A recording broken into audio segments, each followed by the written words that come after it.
What we found through Mr. Mueller's report was alarming. The president failed every criterion for rational and reality-based decision-making capacity.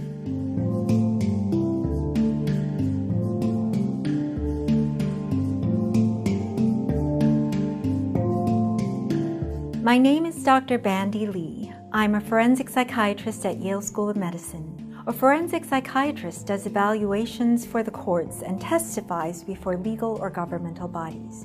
My views are my own, although I do represent the World Mental Health Coalition as its president. My colleagues and I assessed Special Counsel Robert Mueller's report from a mental health perspective. What we found through Mr. Mueller's report was alarming. The president failed every criterion for rational and reality-based decision-making capacity. Our assessment is definitive. Our recommendations were, first and foremost, to remove Mr. Trump from access to nuclear weapons and war-making powers.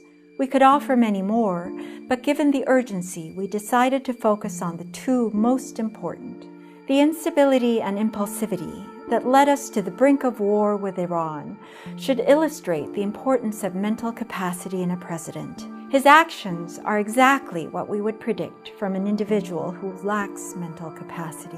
Much of this may have been preventable if we had regular fitness for duty tests for presidents and vice presidents before they even take office. All military personnel who handle nuclear weapons must pass rigorous psychological testing before they assume their duties and must renew it every year. Yet the person who commands nuclear weapons does not.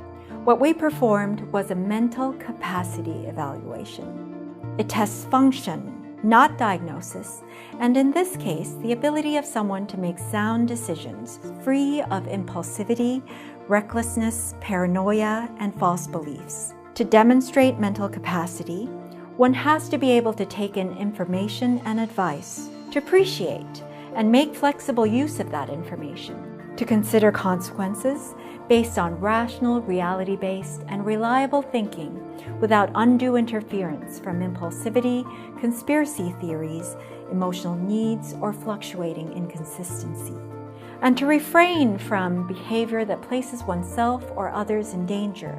Mr. Trump showed enough evidence to both allies and opponents, as well as in his incitement to violence in public, that he did not possess these abilities.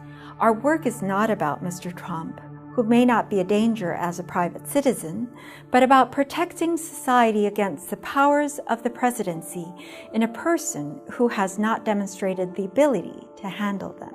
As the evidence was overwhelming, and since outside perspectives are more important in a functional exam than a personal interview, we did not feel we needed one.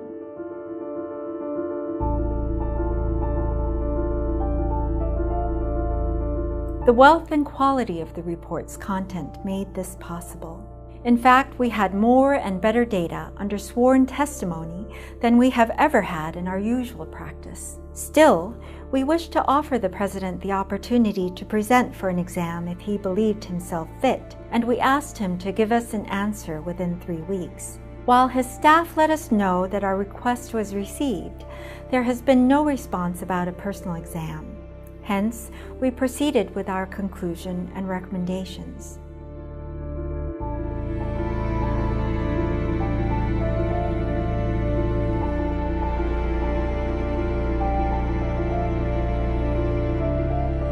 A capacity evaluation is different from a diagnostic exam for the purposes of treating a patient. A diagnosis has nothing to do with a person's ability to function in a job. Many individuals with diagnoses of mental illness get the help they need and function perfectly well at work. We are also not interested in a diagnosis because the president is not our patient.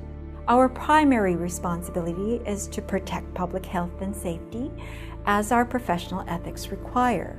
Capacity evaluations are usually performed for employers, not patients, and the employers in the case of a president are the people. Our findings also certify the observations of our public service book, The Dangerous Case of Donald Trump. 37 psychiatrists and mental health experts assess a president. We predicted 2 years ago that Mr. Trump would grow worse under the pressures and the powers of the presidency. Having a president who lacks capacity is like having a captain who is asleep at the wheel, only worse, since many people will not recognize that he is asleep.